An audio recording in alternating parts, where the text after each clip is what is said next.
Olá, boa noite, amigos e amigas do blog do Chicão Somavila. Bom dia, boa tarde, boa noite, da onde você estiver nos ouvindo e nos vendo nesse momento, e você que vai nos assistir em outro horário, em outro dia, ou à tarde, ou amanhã, ou de manhã, ou em outro horário, à noite. Estamos iniciando mais um programa, O Ponto da Política. Este programa vai ao ar direto da cidade de Piraquara, no estado do Paraná, para o Brasil e para o mundo. Hoje é quinta-feira, 29 de fevereiro de 2024, último dia do mês do ano bissexto, né? 29 de fevereiro. São 19 horas e 30 minutos. E hoje nós vamos falar aí sobre política e religião no Brasil contemporâneo. Você pode participar com perguntas, né, críticas ou sugestões, ou críticas construtivas, né? E nós vamos falar aí, claro, como é bom, como é necessário as discussões sobre a vida em coletividade, né? A introdução, a importância da introdução da política pública de educação nas escolas, né? Sobre política, né? Sobre política mesmo, uma introdução de política pública de educação sobre política apartidária nas escolas, né? E também vamos falar aí sobre o que é Estado, o que é democracia, o que é um Estado democrático de direito, e a importância também de se estudar as leis, de nós estudarmos as leis, das crianças, dos adolescentes e de adultos também estudar as leis, a Constituição, né? Para que a gente possa, a sociedade, enfim, o Brasil possa ter aí cidadãos futuramente, né? Cidadãos mais conscientes de seus direitos e deveres, né? E para esse bate-papo, estão aí hoje os nossos convidados, o professor Moacir Carvalho, que ele é advogado e professor, e o cientista político, sociólogo, o professor Marcelo Marcelino, que está lá em Codó, no Maranhão, e o Moacir Carvalho está aí em Curitiba. E eu, já pedindo para vocês darem boa noite, já mando uma pergunta aqui, aqui, ó. Existem, né, evidente, várias, centenas de religiões aí ao redor do mundo, um monte, cada um com sua crença e seu ser supremo. E a diversidade religiosa é vasta, né? Ela abrange diferentes culturas e tradições. Eu pergunto já, o que vocês teriam a dizer sobre esta gama de religiões que afeta até mesmo a relação entre países? Moacir Carvalho, seu boa noite, depois pode responder a pergunta depois o nosso amigo, o Marcelo Marcelino. Legal? Deixa eu te colocar na tela aqui. A internet está um tanto... É com você. Boa noite, o Moacir Carvalho. Com você. Boa noite, Chicão, né? Boa noite, nosso amigo Marcelo Marcelino. Quero começar, né, agradecendo o convite, né? E nós já nos conhecemos já de algum tempo, né? Nas andanças da vida, né, Chicão? E, assim, eu fico muito feliz de nós termos esse espaço para vir conversar com vocês, né? Eu venho, né, de uma formação da área jurídica, né? E recentemente eu estou fazendo o curso de pedagogia, né? Dei aula no ensino superior, daí comecei a me interessar agora pela licenciatura plena, até para a gente poder ter um pouco de conteúdo para debater sobre essas questões que nós temos aí, né? Eu quero começar a fala, assim, inclusive pegando um gancho que esses tempos eu estava vendo, né? Um analista assim, do meio progressista falando que hoje você tem que inserir trechos bíblicos para as pessoas começarem a ter uma certa legitimidade. A sociedade brasileira, ela exige, né, a opinião pública exige que você fale de alguma coisa bíblica para dar uma certa validade no teu discurso. Não é à toa que eu reparei que o Flávio Dino começou a fazer esse tipo de coisa. Então ele ia falar alguma coisa, ele citava versículo tal, assim, uma passagem da Bíblia lá, né, para que o povo pense, então o que ele está defendendo tem uma certa seriedade. Eu, particularmente, eu considero isso, né, porque o Estado ele é laico e nós não deveríamos estar misturando política com religião assim de uma forma tão simplória, né? Mas já que parte do povo brasileiro gosta da autoridade bíblica, né? Eu quero começar citando, né, um trechinho da Bíblia que fala assim: diga-me com que tu andas, que eu te direi quem és, né? E eu estou aqui no meio de gente muito boa, né, Marcelo, né, Chicão? Então eu quero, assim, recorrer à Bíblia para dizer que eu estou no meio de pessoas bacanas, né? Pessoas que merecem convidas, vocês dois. Parabéns, né, Chicão, pelo teu canal, já há um certo tempo aí, arrebanhando, discutindo, e nós necessitamos desses canais, assim, da mídia independente, para fazer leituras, né, diferentes da sociedade, né? Porque se ficar na mão da grande mídia, a nossa geração, quando nós éramos jovens, né, a gente ficava na mão de Globo, SBT, na época Manchete, então a gente era livre por esses grandes... Tá dando interferência, Moacir, está dando interferência aí, está com algum outro instrumento, outro equipamento ligado aí? Eu celular aí perto, alguma coisa ou não? Será que é o ventilador que está causando interferência? Deixa eu fazer um teste aqui, só um pouquinho. Tá. Não deixa de ser um motor, né? Será que tá um motor ligado? Vai saber. Será que melhorou? Vamos ver. Agora, será que melhorou? Vai falando aí. Ah, tá. Pode ir falando. Não, então, o que eu estava comentando assim, né? Retomando um trecho bíblico do diga-me com quem tu andas, que te direi quem és, né? Eu estou no meio de gente muito boa, né? Então, olha aí, fico feliz de estar aqui com vocês. Tá dando interferência. Será que tem a ver com a própria taxa de transmissão? Às vezes, né, por estar usando o recurso do áudio, do vídeo, será que não pode ser isso? Internet ruim? Pode ser. Mas vamos lá. Qualquer coisa eu te dou um toque. Eu estou fechando algumas coisas aqui no meu computador para ver se de repente não dá uma melhorada, né? Por acaso você não está com o celular do lado aí ligado? O celular... ele está aqui, ó. Né? Eu vou deixar, eu vou afastar aí, pôr ele no modo avião, então, às vezes. Isso, né? Vamos ver. Vamos ver se melhora, né? Você vai me avisando, Tigo. Você vê que... Parece que melhorou. Vamos lá. Pode ser uma interferência. Eu fechei o WhatsApp web. Então, assim, existe uma grande diversidade. Né? A gente pode dizer que existe uma grande diversidade de religiões no mundo e no Brasil, principalmente, né? Essa diversidade ela acaba, né, sendo mais complexa. Há quem diga aí, em torno de 5 mil denominações diferentes só aqui no Brasil, sabe? Eu vi um número assim, uma estimativa, eu entendi bastante, mas parece que realmente há uma certa diversidade. A questão que eu fico pensando é você trazer o debate da religião para dentro do ensino público, dentro da política pública de educação, né? Até que ponto você consegue tratar dessa diversidade com segurança, uma disciplina que o nome é ensino religioso, né? E então eu dei, inclusive, lendo alguns textos, né, antes de vir para o nosso bate-papo, de gente, inclusive, da ONU, né, a diretora lá da Unicef, falando que dos países do mundo, apenas 12 têm ensino religioso na sua política pública educacional. E a questão que ela levantava é se as pessoas realmente vão ter condições de tratar do ensino religioso. Tá com interferência ainda?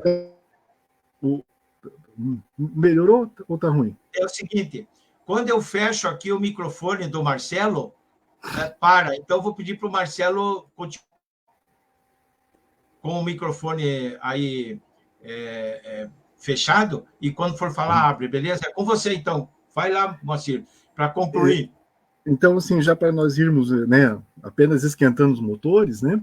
Então, o que esse artigo que eu li, depois eu vou comentar outros artigos que eu li também, ela fala no sentido assim de você não ter uma segurança de que irá falar de ensino religioso nas escolas, assim, sem que você discrimine, né, essa ou aquela denominação ou aquela linha de filosófica religiosa lá.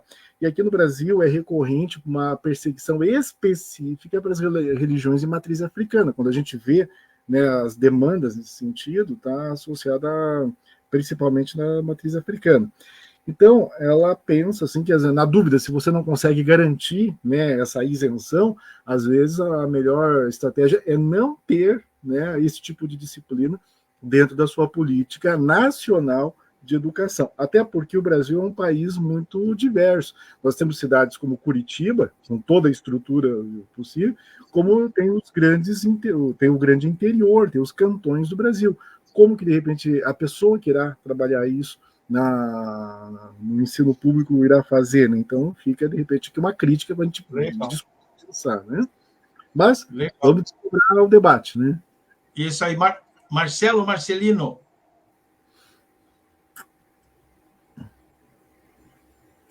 Aí o Moacir fecha o microfone.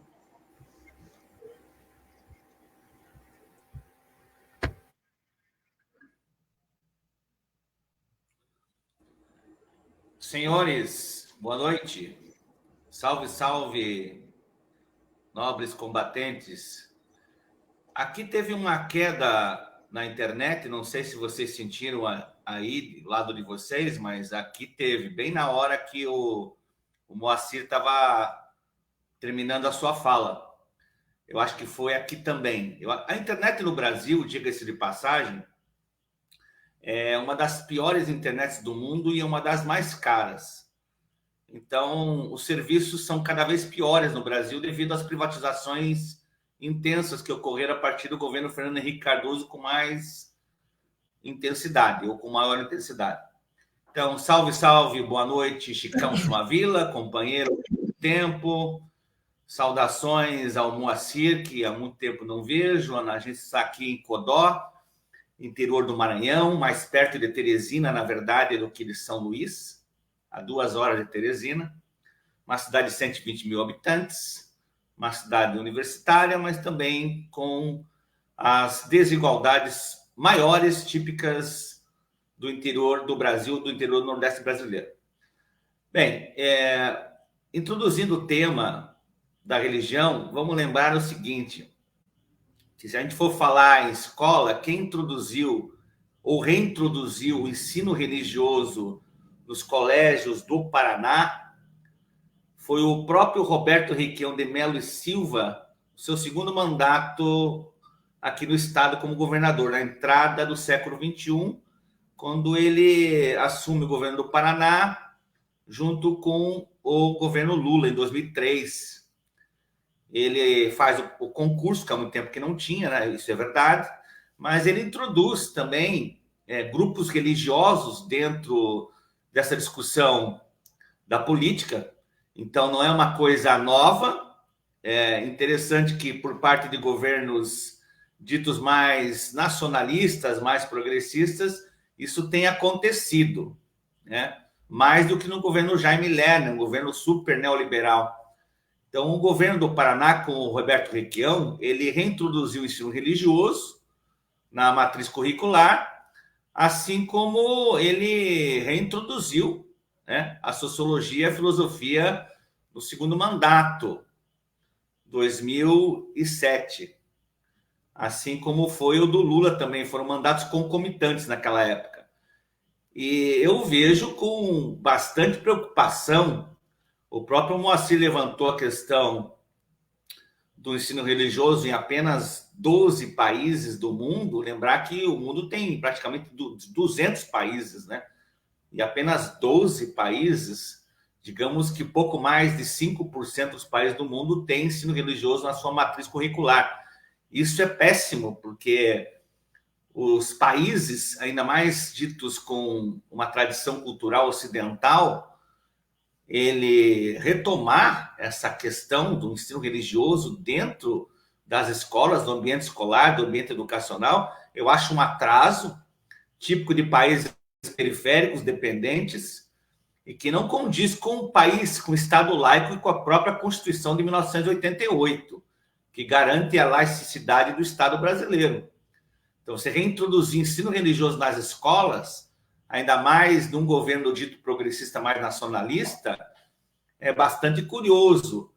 Porque o que os governos fizeram na sequência? Eles realmente incorporaram de uma forma ainda mais virulenta esse aspecto religioso dentro da administração pública, porque as coalizões políticas elas foram sendo construídas na base de muitos políticos religiosos de várias matrizes, né?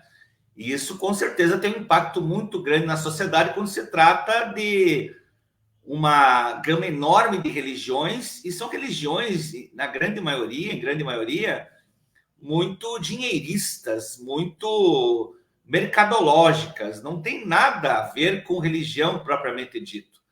Isso que eu estou falando aqui não é nada contra as religiões, no sentido geral, e também não tem nada contra as pessoas que praticam as religiões, porque as pessoas são reféns da política, reféns de pastores, independente se são evangélicos, se são de outro tipo de religião, e, na verdade, as pessoas, pela ignorância, né, elas têm uma dificuldade muito grande de interpretar esse mundo que está aí, que é um caos, né? O mundo do século XXI é um tremendo caos, é o aumento da desigualdade social, a retroalimentação da desconstrução do Estado no sentido amplo, né? O avanço do neoliberalismo agora na fase ultraliberal, com a crise do imperialismo, faz acender ainda mais a necessidade das pessoas terem uma resposta para suas demandas sociais, para suas demandas represadas em termos afetivos, emocionais, e recorre, evidentemente, à religião como último subterfúgio, o último estágio de que tem que se apegar a alguma coisa devido às dificuldades desse mundo que está aí. Desemprego, ausência de renda, condições de vida. Então, as religiões estão sendo utilizadas de uma forma muito assim, astuta por parte de pessoas ligadas à religião e também à política que utilizam desse artifício para trazer as pessoas para suas agendas políticas e os seus compromissos apenas interesseiros, apenas para cooptar as pessoas, infelizmente, para o seu engajamento político e para melhorar a sua vida econômica, a dela, né, a do indivíduo que está à frente da religião e, evidentemente, dos seus familiares, do seu círculo político. E essa degradação ela começou a ser impulsionada muito fortemente a partir deste século XXI, da entrada do século XXI em diante. Lamento que o governo Requião tenha reintroduzido, né, essa discussão, o ensino religioso como disciplina dentro da escola, dentro dos colégios públicos do Paraná. Vou passar adiante, porque a gente vai discutir isso mais para frente. Isso. E nós temos aí uma hora de programa, tá? Nós temos uma hora de programa e estamos com 18 minutos. Passar um pouquinho, mas não vamos nos estender muito além dos 60 minutos, legal? É o seguinte, no Brasil, né, o número de evangélicos vem crescendo já há algum tempo, né? Junto, ó que está dando cacofonia aí, como é que é? Então, o número de evangélicos vem crescendo bastante aí no Brasil, mesmo sendo o Brasil considerado o país mais católico do mundo. Isso não nada contra, não pode crescer, não é nada disso. É apenas uma constatação. Diversas lideranças religiosas, porém, misturam a religião, a política com a religião, não os fiéis. Eles misturam para os fiéis a política, a religião na política, né? Com a política. No âmbito religioso, a palavra fundamentalismo ela é associada a atos violentos, como terrorismo, regimes políticos teocráticos. Então, e pode ser confundida com outras expressões, como fanatismo, né? Extremismo, sectarismo, etc. Então, tenho duas perguntas, mas antes de você responder, eu vou daí apresentar aqui uma página, uma declaração de um arcebispo. A primeira pergunta é: Como explicar esse fenômeno, crescimento evangélico? Seria por incapacidade da Igreja Católica em manter em suas fileiras, né, os fiéis em suas fileiras, porque se alguém sai, vai para uma outra religião, ela sai de algum lado, né? Tudo bem. E a segunda seria se estes dois universos, né, esse relacionamento política-religião pode tornar o Brasil um país fundamentalista. Eu vou aqui antes apresentar para vocês aqui, para ver que não é nós não estamos aí falando abobrinha, como né? Nós não estamos inventando. Vou trazer aqui até uma declaração aqui do Dom Jaime Spengler, né? Então, vou trazer aqui, apresentar vídeo. Não, sai fora. Não é isso aqui. Não é isso aqui. Só um momentinho aí, turma. Meus convidados, compartilhar tela. É difícil fazer tudo aqui de uma vez só. Está aqui, ó. Quer ver? Eu vou ler um pedaço apenas, né? Um pedaço apenas para ver, ó. Dom Jaime Spengler, evasão de fiéis católicos preocupa a CNBB, né? Confederação Nacional a Conferência Nacional, né, dos Bispos do Brasil. Possibilidade de o Brasil perder o título de país mais católico do mundo e o número de fiéis ser inferior a 50%, leva a um convite de Dom Jaime ser sal da terra e luz do mundo. Isso aqui é de 2023, essa matéria aqui. Mas ele diz aqui, ó, a conferência, a CNBB enfrenta um cenário desafiador, vou selecionar aqui, desafiador, para combater a invasão dos fiéis e a migração católica para outras religiões. Então, isso aqui é uma matéria um tanto comprida, né? Que ele diz aqui, ó, o censo, só para dar mais alguns detalhezinhos aqui, né?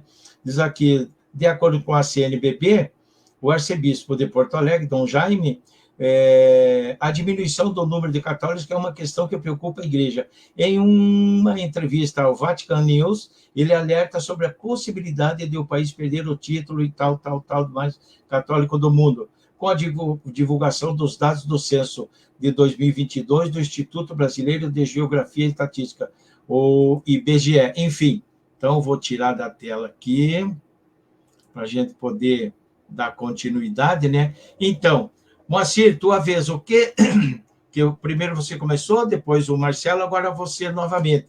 O que você teria a dizer aí sobre, se eu trazer aqui aquela pergunta de novo, como explicar o fenômeno do crescimento evangélico, né? E se a política e religião pode levar o Brasil, especificamente o Brasil, a um estado fundamentalista religioso?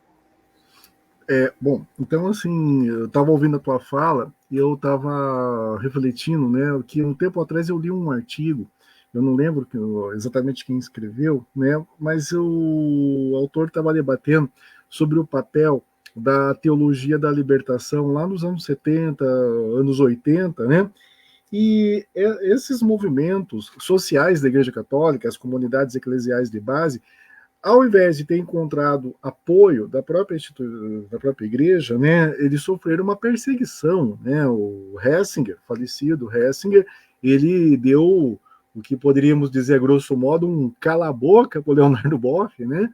E então, assim, demonstrando, né, que a igreja não queria aquela ala progressista dentro, né, das suas fileiras. E é importante lembrar que essas SEBs, esses movimentos sociais, estão na base da fundação do PT, inclusive. Então tem uma corrente católica social que ajudou, inclusive, a formar o PT. E esse artigo que eu li, ele falava o seguinte, olha, se de repente a igreja tivesse tido uma postura diferente no tratamento com essas SEBs lá atrás, né, provavelmente essa expansão, Chicão, que você está falando, não teria acontecido do jeito que aconteceu, certo? Porque a expansão principalmente neopentecostal, e eu quero fazer um parênteses aqui, que a gente fala assim de evangélicos num contexto assim de um balaio de gato. Todo mundo que não é católico é evangélico, certo? Então a gente fala... E não é essa a intenção, né? Realmente. Pois é, e daí a gente começa a refletir que o protestantismo, ele tem, por exemplo, luterano, né? Você tem os calvinistas, né? Anglicanos, e você quase não vê a presença dessas pessoas dentro desse debate político-religioso que nós estamos tendo. Nós iremos ver, assim, denominações muito até novas, né? Recentes, né? Que não há, assim, um contexto histórico linear, né? Então, eu percebo com muita estranheza como está havendo uma multiplicação de denominações e o próprio movimento evangélico, no caso, o movimento protestante, deveria começar a pensar em mecanismos, meios, até de qualificações, para se distanciar disso, né? Porque eu que não sou assim do meio, quando falo evangélico, você no primeiro momento raciocina um todo, né? E, no entanto, existem sim pastores muito mal intencionados e existem sim pastores sérios, né, que nem permitem religião dentro dos seus templos e etc, né? Mas, voltando à tua pergunta, né, a expansão, né, vamos dizer assim, protestante no contexto brasileiro, ele acompanha um paralelo com o próprio processo de urbanização do Brasil. Então, conforme as cidades vão se adensando, aquela migração do meio rural para o meio urbano, formando as grandes periferias, São Paulo, Curitiba, Rio de Janeiro, Belo Horizonte, essas pessoas, de repente, não são devidamente acolhidas pela religião oficial, não oficial, né, jurídica, né, mas a religião majoritária de umas décadas atrás, que era a Igreja Católica. Eles serão acolhidos por movimentos, né, protestantes, e mais nitidamente, né, o neopentecostalismo, que começa nos anos 70, se fortalece nos 80, e que vai dar uma guinada à extrema-direita e vai começar a fazer política. Ele começa a misturar, assim, religião e política e formar bancadas. E, aliás, esse pessoal aí está de olho nas eleições municipais desse ano. Então, você começa, daí, na periferia das cidades, né, a começar a misturar religião, política. E eu lembro de um professor lá da Federal, que eu fiz sociologia política lá, ele falava assim, no fim das contas, as religiões acabam se tornando partidos políticos, né? Cada um defende a sua plataforma e vai arrebanhar, entre aspas, eleitores e vai conquistar poder. Numa análise fria da coisa, eles estão mais parecendo partidos políticos do que propriamente trabalhar a espiritualidade de um grupo assim desapegado. Mas, assim, Chicão, tem esse viés, então, né, vamos dizer assim, a meia-culpa da Igreja Católica por não estimular movimentos sociais e o próprio fator da urbanização recente do Brasil, né? Então, esses dois fatores podem ter alavancado isso, né? Mas daí a gente tem que debater mais variáveis, né? Marcelo Marcelino. Quer que eu repita a pergunta? Quer que eu repita a pergunta? Não, tá tranquilo. Eu vou fazer um itinerário aí histórico, um percurso histórico aí para a gente tentar se situar. Vamos lembrar o seguinte, para quem não é da época e mesmo aqueles que são da época, para raciocinar aqui conosco. O golpe de 1964 tinha uma bandeira da ala mais conservadora e reacionária da Igreja Católica.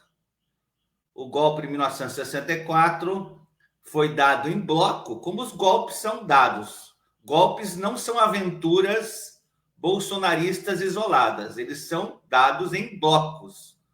Se você não tem um bloco de poder, você não tem como dar golpe. Você pode até tentar, mas você não vai conseguir. Então, a ala mais conservadora e reacionária da Igreja Católica derrubou João Goulart em 1964. Esse pessoal da TFP, Terra, Família, Propriedade, esse pessoal, ele já vem de longa data. Quando você vê as marchas bolsonaristas na Paulista, no domingo, dia 25, que inclusive foram muito importantes para o Bolsonaro.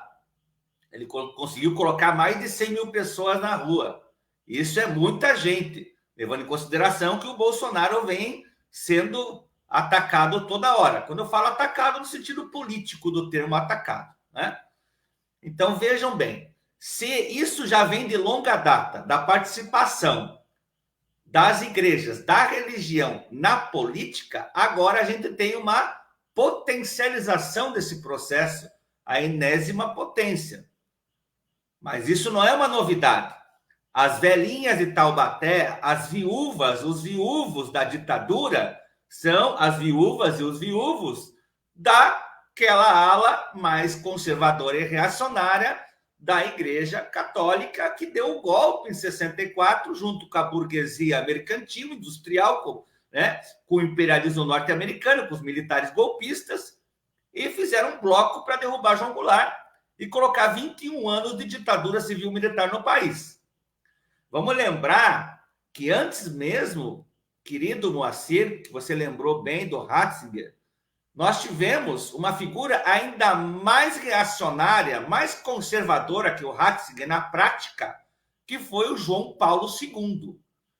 Com a morte precoce do João Paulo I, que ficou apenas um mês no mandato papal, em 1978, a partir de meados de 78, João Paulo II assume a liderança da Igreja no Vaticano.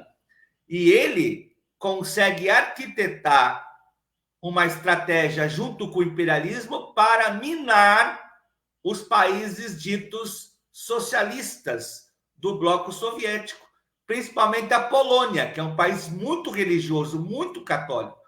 O Sindicato Solidariedade, no começo dos anos 80, foi totalmente cooptado por essa ala da igreja mais reacionária, com o João Paulo II à frente. E o sindicato deu uma guinada à direita e deu um golpe contra os trabalhadores. Então, a participação da igreja, das religiões, utilizada pelas igrejas contra o povo, é uma coisa já secular, milenar, histórica.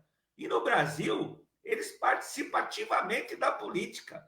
Só que de uns tempos para cá, na redemocratização, eles tiveram um papel, digamos, mais secundário. Mas a partir dos anos 2000, com o governo Lula em diante, começa novamente a reorganização desse bloco no poder, que se une aos piores direitistas, aos piores escrotos políticos, aos criminosos da política bolsonarista e outros também da direita liberal se uniram para derrubar a esquerda. Isso ficou muito claro, né? Operação Lava Jato, esses grupos políticos direitistas ligados a igrejas, eles ajudaram muito, junto com os meios de comunicação de massa, Rede Globo e tudo mais, ajudaram a derrubar a Dilma Rousseff em 2016. Então, o papel das religiões com as igrejas é um papel muito forte na entrada desses anos 2000, principalmente na segunda década no Brasil. A tendência, Chicão, Moacir e amigos telenautas que nos assistem, a tendência é de que a igreja evangélica cresça ainda mais, porque ela está junto ao povo. Nós não estamos moralmente analisando de que maneira ela está junto ao povo, mas ela está. O pastor, ele almoça com aquelas pessoas que vão na igreja, jantam, tomam café. O pessoal da Igreja Católica tem um comportamento mais distante, mais formal. O pastor é algo mais informal e tem aquela coisa de conselheiro familiar, que muitas vezes a Igreja Católica já vem perdendo, porque acabou sendo um conselho mais generalizante e é diferente do pastor, que é mais específico para as famílias. Ele conversa no final do culto com as pessoas, ele vai na casa das pessoas, ele dialoga com a comunidade, com os políticos, e ele é um cara muito mais articulado do que o padre na Igreja Católica. A tendência, uma crise econômica e social no Brasil em particular, é o aumento desse grupo das igrejas evangélicas. A Igreja Católica está perdendo força e está nítido, porque está muito distante do povo comparado a esse pessoal das igrejas evangélicas. A gente não está discutindo de que forma, moralmente, isso, mas isso está acontecendo muito claramente.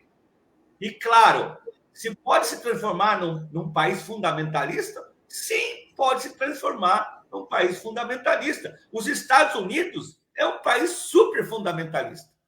É um país que tem a religião nas entranhas, mais do que o Brasil ainda.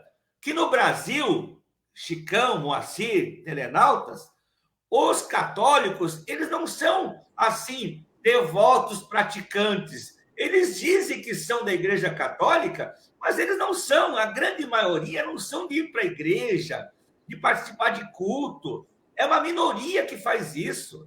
Não tem, eles têm um desprendimento muito grande para com a religião, típico no Brasil.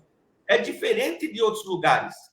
E o caso das igrejas evangélicas, não há esse desprendimento, porque as práticas sociais dessas pessoas estão muito intimamente ligadas à questão desses grupos evangélicos. Eles se vestem, eles se comportam. É diferente do católico, que é mais solto, mais despojado, não tem aquela rigidez no comportamento, na ação. É muito diferente dos devotos da igreja evangélica, das ramificações da igreja evangélica.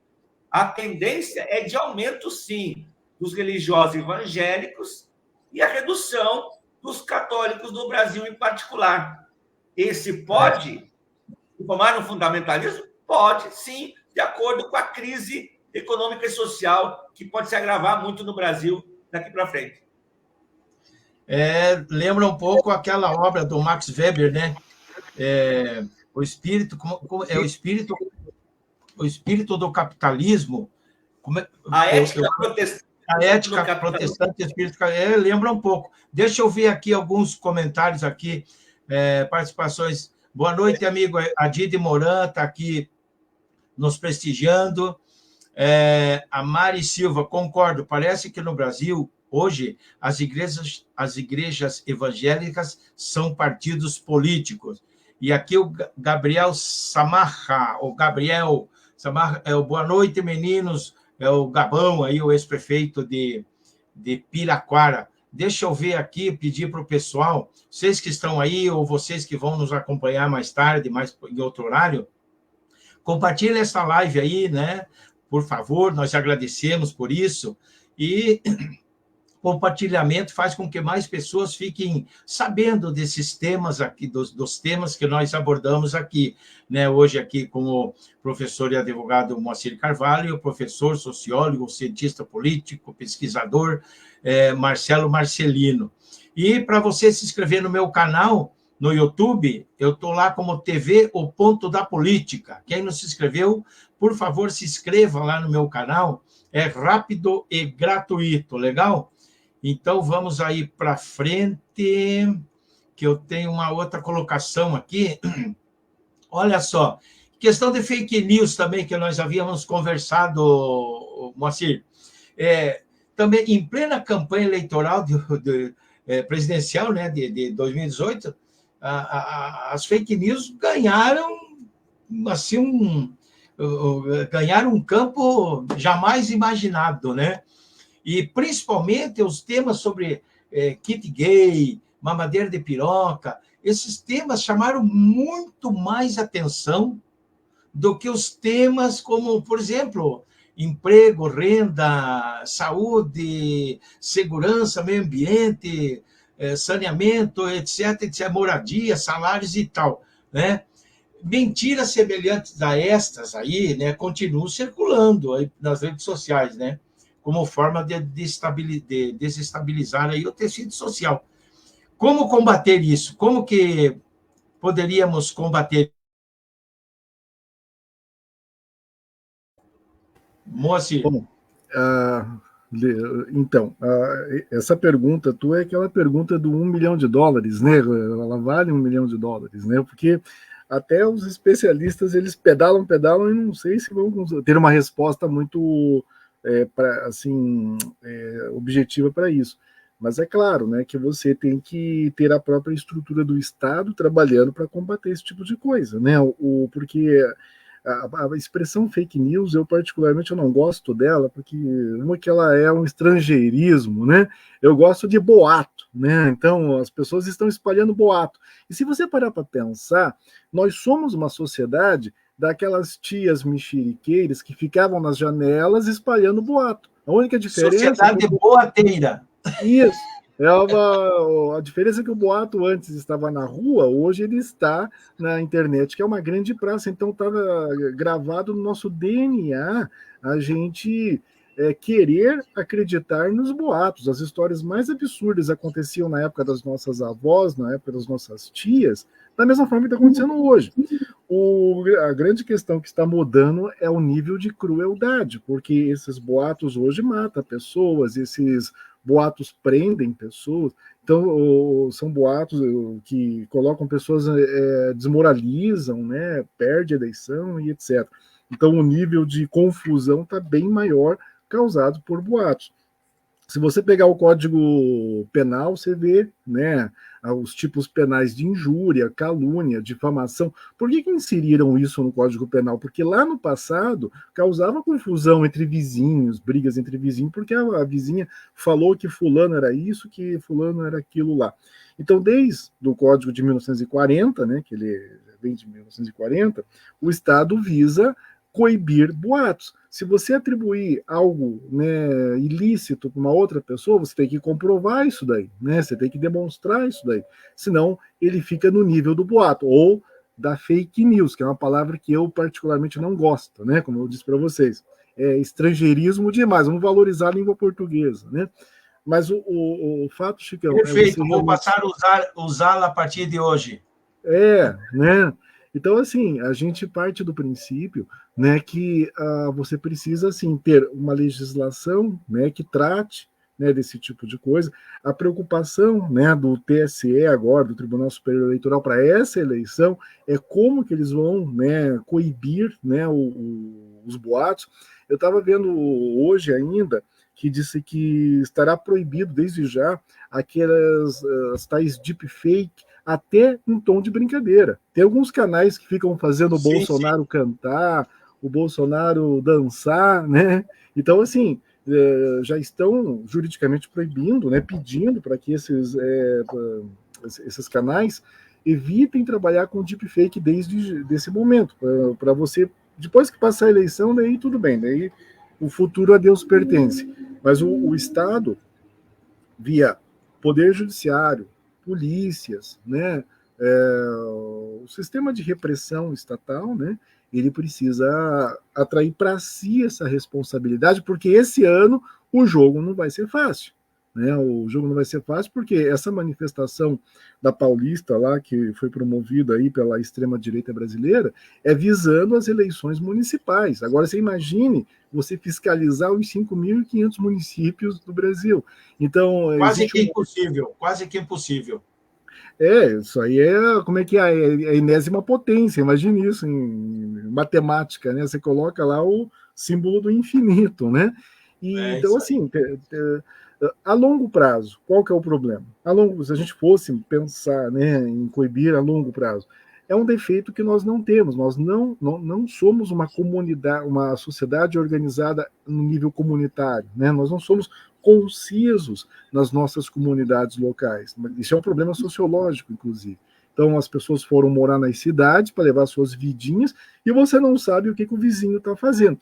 Então, esse individualismo exacerbado desses 5.500 municípios é um terreno fértil para pessoas aproveitarem e espalhar esses boatos. A gente não consegue criar uma verdade coletiva, né? Mas isso é uma coisa para se pensar, daqui 50 anos, 100, é o futuro da sociedade brasileira, né?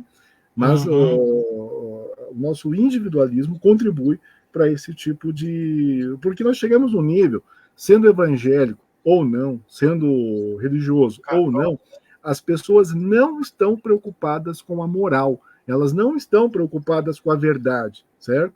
As pessoas nunca pegaram Ética Nicômaco de Aristóteles e deram uma lida, sabe?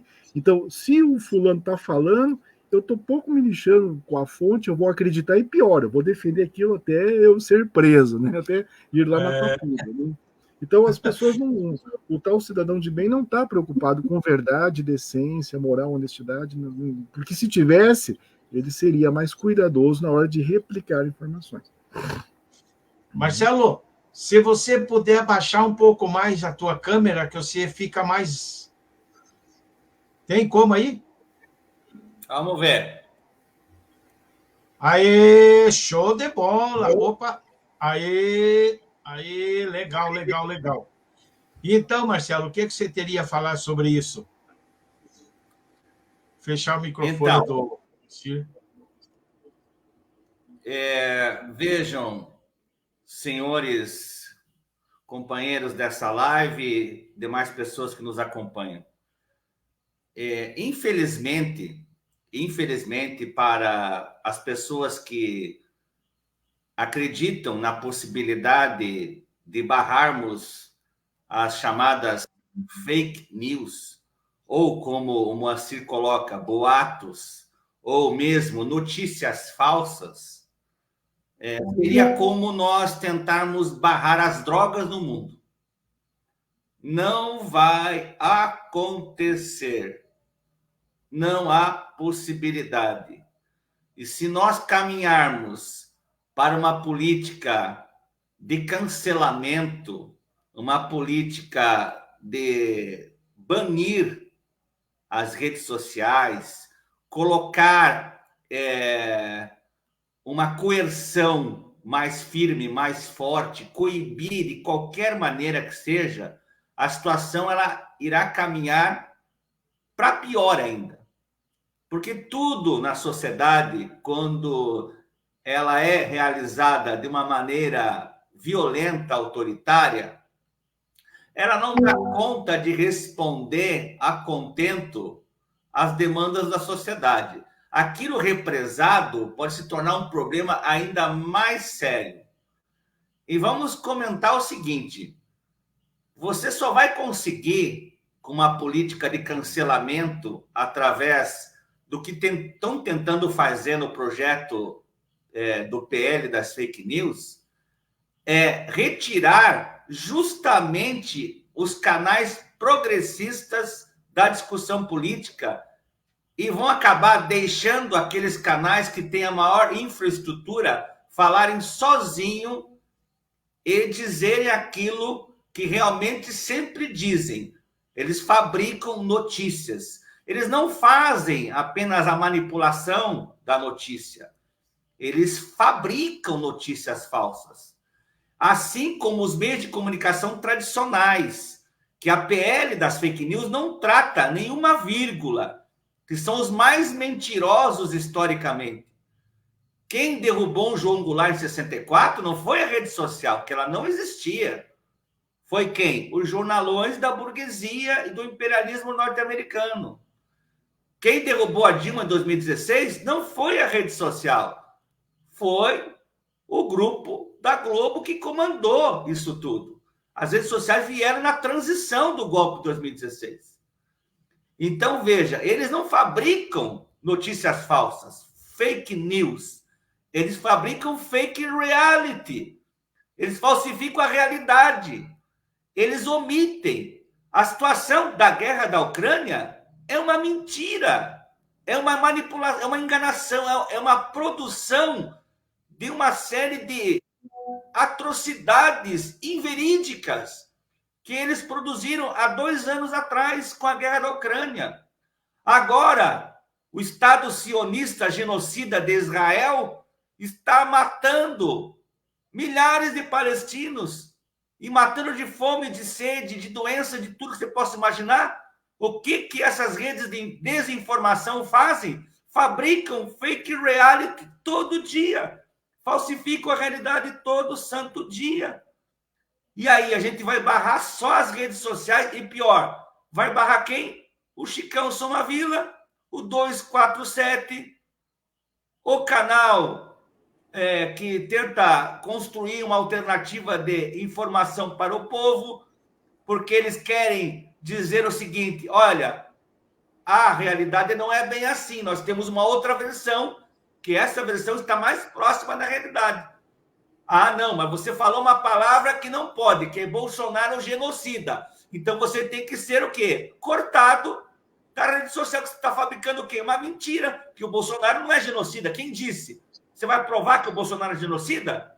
Aí você vai criar uma polêmica jurídica. Veja o problema que isso virou. Por que virou um problema? Porque ninguém detém a verdade. Essa que é a questão. A verdade é construída no diálogo.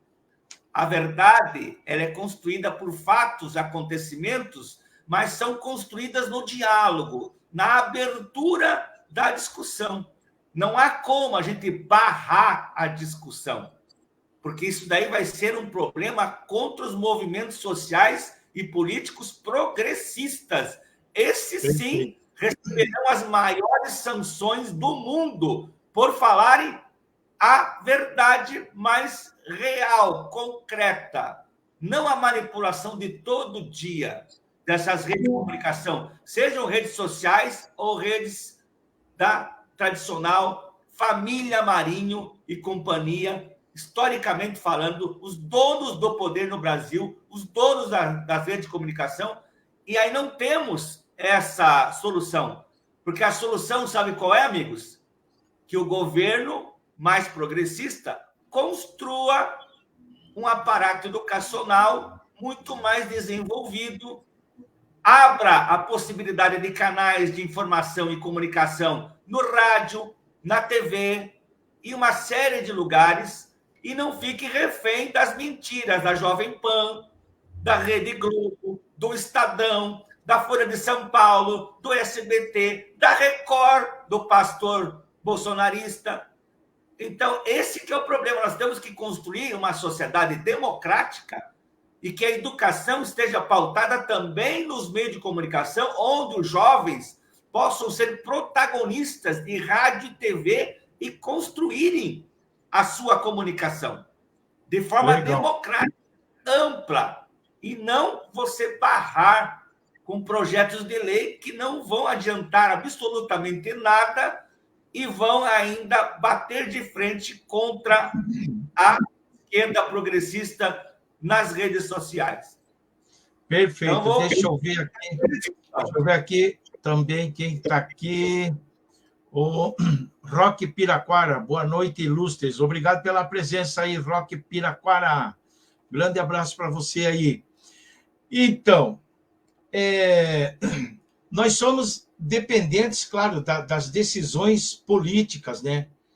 Que são discutidas e elaboradas e aprovadas pelo Congresso Nacional. Por exemplo, política econômica, social, ambiental, etc, etc. E outros, claro, que buscam aí o bem-estar, né? Buscar o bem-estar do indivíduo ou do coletivo. Noções de política para crianças e adolescentes.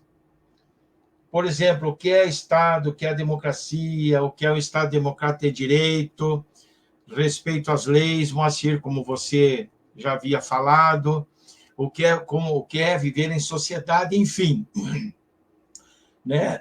Isso, noções de política nas escolas. Né?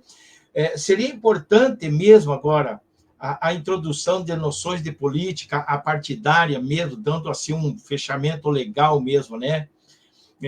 Nas escolas municipais estaduais, para a educação aí sobre o que eu acabei de dizer aí, né, sobre o que é Estado, o que é a democracia, etc, etc. É importante que tenha nas escolas ou é mais importante que fique se discutindo sobre kit gay, etc, e madeira de piroca, né? Como é que é, Moacir? É interessante você, como advogado, enfim, também, e professor, Marcelo Marcelino, cientista político, sociólogo, enfim, é importante que isso realmente venha. Como é que você vê, assim, mais aprofundada essa situação?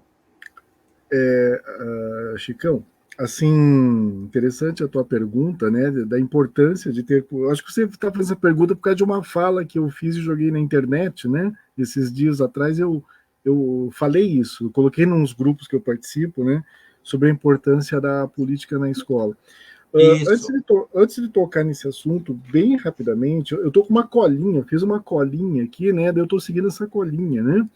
O Anísio Teixeira, ele foi ministro da Educação do Getúlio Vargas, né? Foi um ministro que pegou ali o período da industrialização do Brasil, né?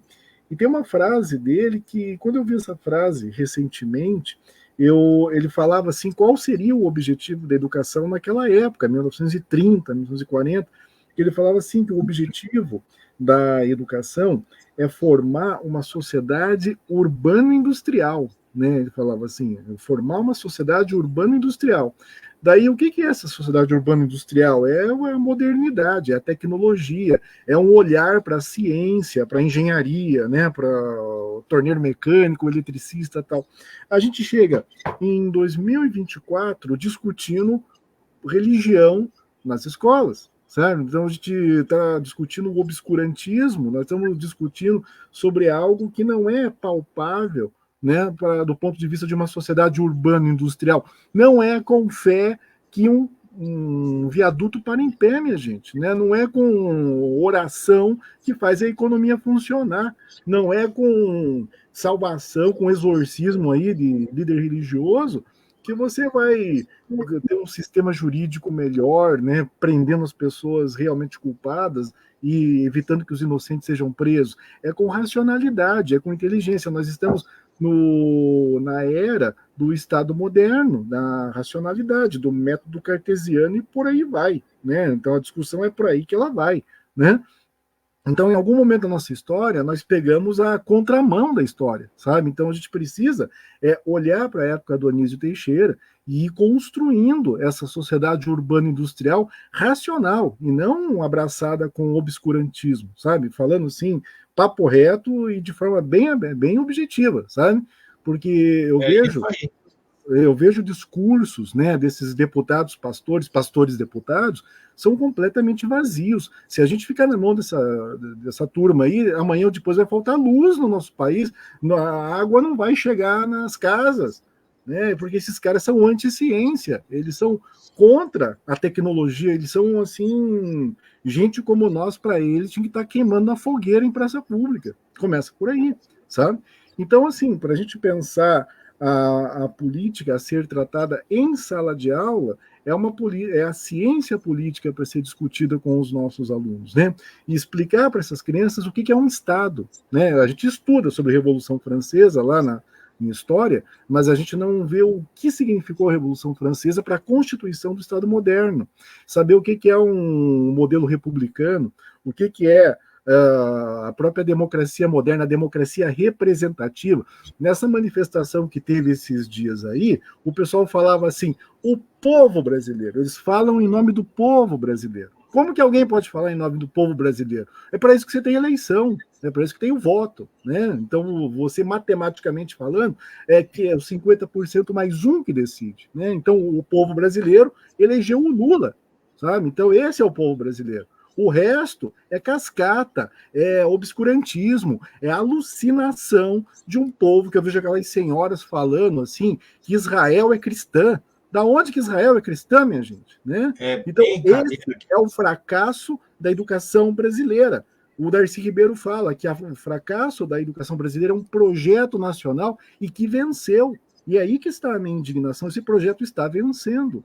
Então, as escolas, pegando um gancho de uma palestra que eu assisti da Nites Jacon, lá em 97, faz bastante tempo, a Nites Jacon, ela que ajudava a organizar o Festival de Teatro de Londrina, ela dizia que as escolas deveriam ser os centros culturais das comunidades. A célula cultural dos bairros deveriam ser as escolas. O ponto de encontro, de diálogo, aquilo que o Marcelino falou, a realidade construída coletivamente, e não por conta de uma Globo, de uma Record, ou de um Brasil Paralelo da vida, que é uma página bem famosa aqui do YouTube, né? Então, o nosso projeto educacional está fracassado porque é um projeto fracassado. E para futuro, não existe futuro para a educação brasileira sem a democratização, o fortalecimento das comunidades, né, o diálogo coletivo. A minha dissertação de mestrado, né, eu entrevistei 400 pessoas que moram em cima de um rio poluído em Curitiba, e que não tem a menor noção que um rio poluído está diretamente ligado com a qualidade de vida, da saúde dessas pessoas. Tamanho o nível da alienação de pessoas no meio urbano, certo? Então, quando você olha aquela massa lá delirando, falando, misturando comunismo com nazismo, Israel com não sei o que lá, gente, é urgente a gente se reunir para repensar a educação brasileira. E passa, sim, Chicão, pelo ensino da política, da ciência política para as nossas crianças, para elas não passar uma vergonha internacional, que o próprio consulado da Alemanha teve que fazer um vídeo explicando para o povo brasileiro que comunismo é uma coisa e nazismo é outra, bem diferente. Isso é um vexame. Não. O pastor lá, o Silas Malafaia, falou que nós passamos um vexame porque o Lula disse alguma coisa, disse não que lá, mas vexame maior foi o povo brasileiro assinar um atestado de ignorância de noções mínimas de política. Né? Isso aí o consulado alemão fez. Eu até desafio, provoco os internautas, vão resgatar essa notícia, está no Google, jogue lá, vão procurar lá. O consulado alemão teve que explicar para o povo brasileiro, gente, nazismo é isso aqui, comunismo é esse outro aqui.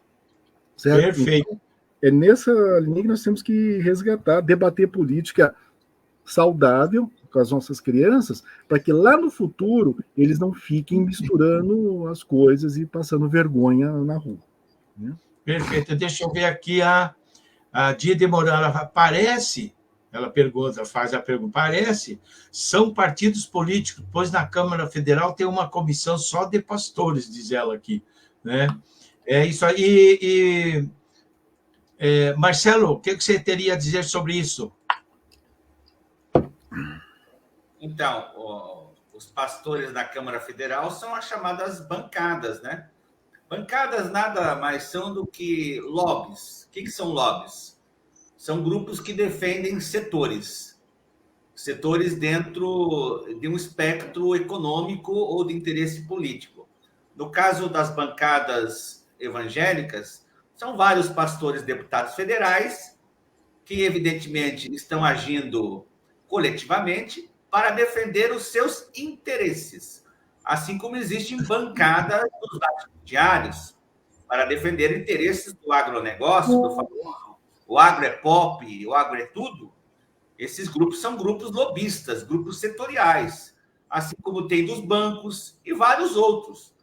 Então, na verdade, a representatividade na Câmara Federal, no Senado, nas assembleias legislativas dos estados regionais, dos 5.570 municípios, 5.568 para ser exato, espalhados pelo país, as câmaras, no sentido geral, estão defendendo não os interesses do povo. Essa democracia que está aí é uma democracia burguesa, carcomida, corrupta, neoliberal, que privilegia apenas interesses desses grupelhos e interesses de grupos maiores. Não interessam o povo nessa equação. O povo é apenas um mero espectador. Ele só consegue algumas ranhuras, algumas migalhas de políticas públicas, mas que, na verdade, estão muito longe de darem conta das suas demandas. É óbvio. E mais, a chamada esquerda nunca terá maioria nesses espaços. E por quê? Porque essa democracia é uma democracia econômica, desse capitalismo atrasado, dependente, periférico brasileiro. Quem tem dinheiro para financiar suas campanhas não é a esquerda brasileira, é a direita, seja ela tradicional ou bolsonarista. Por isso que não terão nunca amigos da maioria nesses espaços políticos. E, evidentemente, o povo estará à mercê, subjugado por esse legislativo que está aí.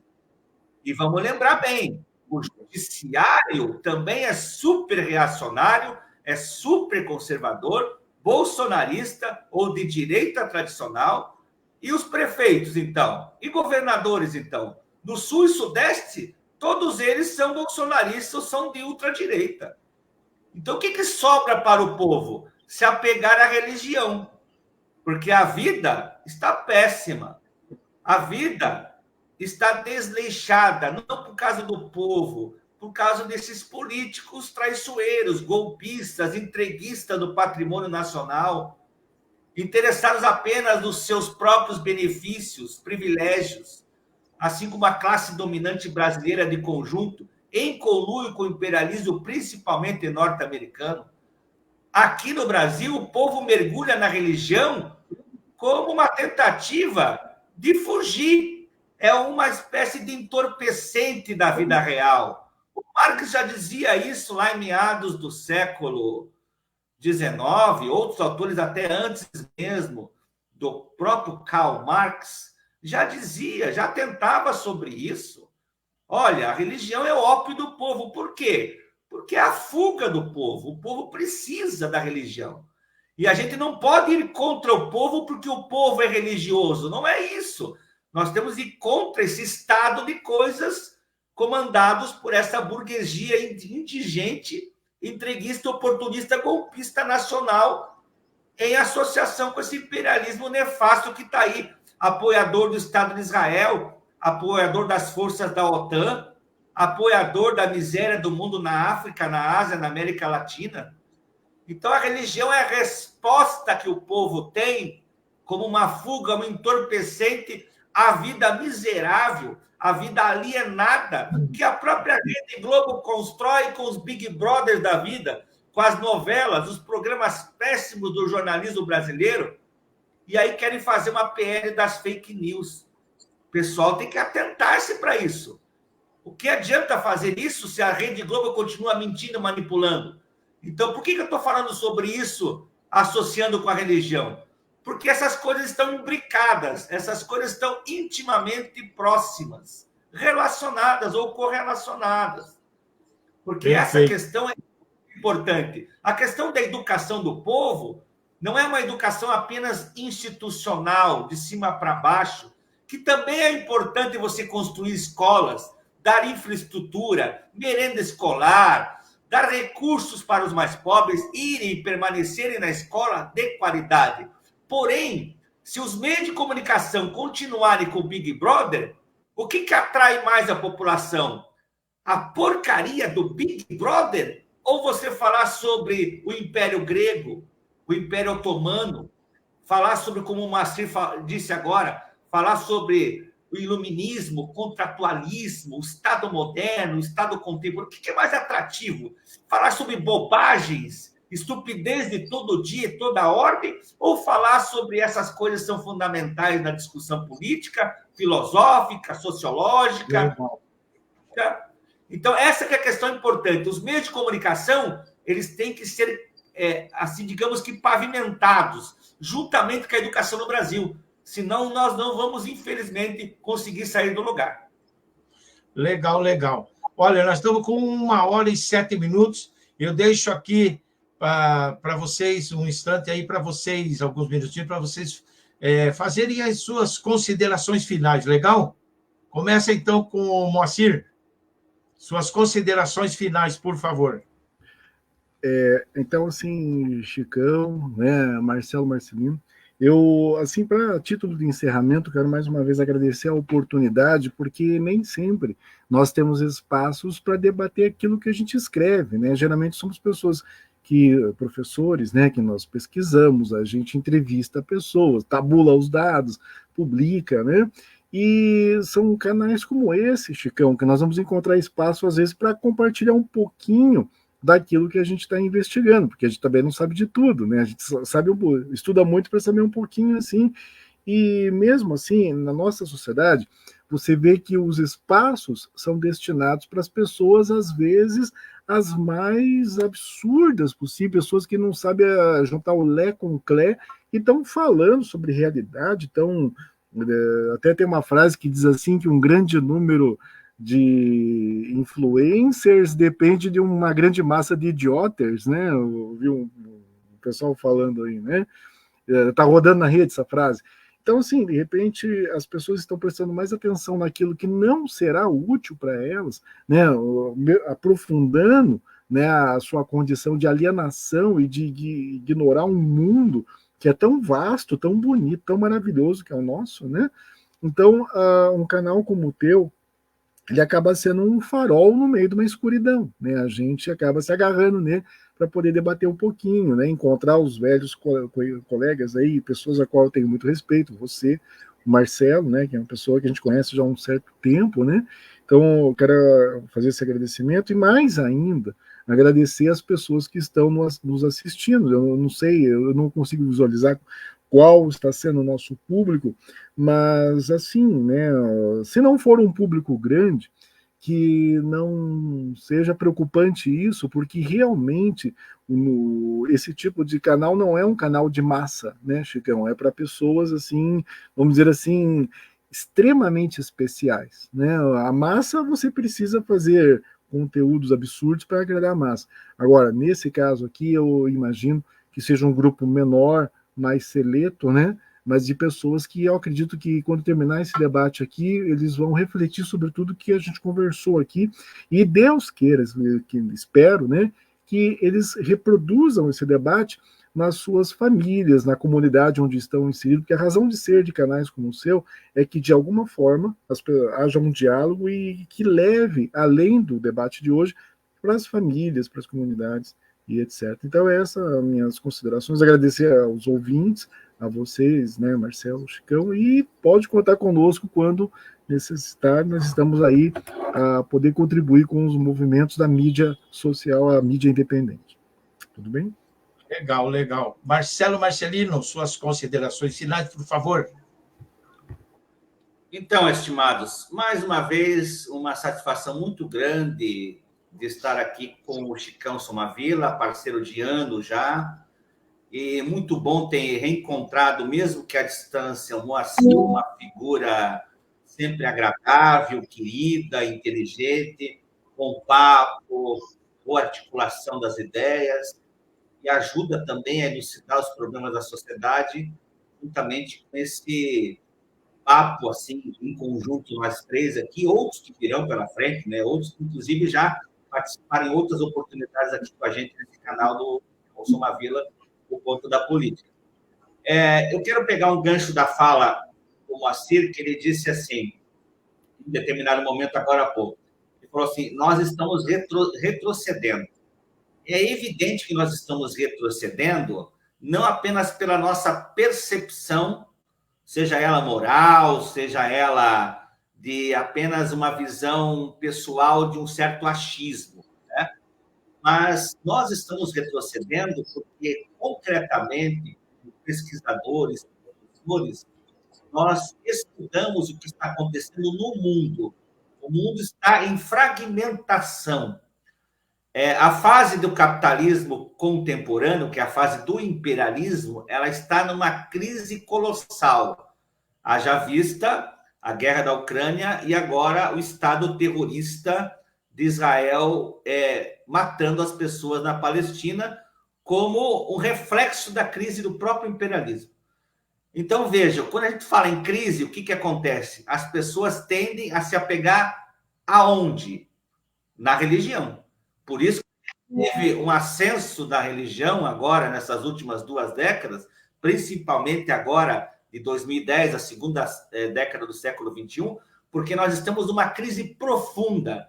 E as pessoas, como eu disse agora há pouco, precisam dessa forma entorpecente, deste certo ópio, desta maneira de estar pertencendo a uma comunidade, fazer parte de um grupo de pessoas que tem uma fé, que tem uma religiosidade, que procura uma resposta para o mundo, para as suas demandas, para as suas angústias, já que na vida material concreta do dia a dia, do cotidiano, as pessoas estão sendo esmagadas por um sistema opressor, um sistema de alta exploração do trabalho, de uma violência extremada, seja uma violência institucional, uma violência social, seja lá qual for, nós estamos numa crise. E quando a crise eclode, ela fica mais violenta, mais exacerbada, a tendência da religião é aumentar ainda mais os seus adeptos, principalmente com religiões mais próximas ao povo, que é a religião evangélica. Então, agradeço muito a vocês pelo espaço aqui compartilhado, aos telenautas que nos acompanham e irão nos acompanhar mesmo após essa live. Na sequência, dialogar de novo com os nossos queridos amigos aqui do Ponto da Política. Grande abraço a vocês todos. Legal, legal, legal. Depois eu subo esse aqui para o meu site, daí eu mando para o YouTube, para o LinkedIn, para o Twitter e por aí afora. Deixa eu ver aqui o Solidariedade, Sustentabilidade, Rede Sustentabilidade Curitiba. Boa noite a todos. E diz aqui a Rede Sustentabilidade, grande companheiro Moacir. É isso aí, Partido Rede Sustentabilidade. Valeu, então, pessoal. Agradeço a todos vocês que nos acompanharam até agora. Agradeço a você, Moacir, e a você, Marcelo, aí de Codó. Está aí em Codó, no Maranhão, um calor daqueles também, como aqui também está. Moacir, um grande abraço para você, um grande abraço para você também, Marcelo.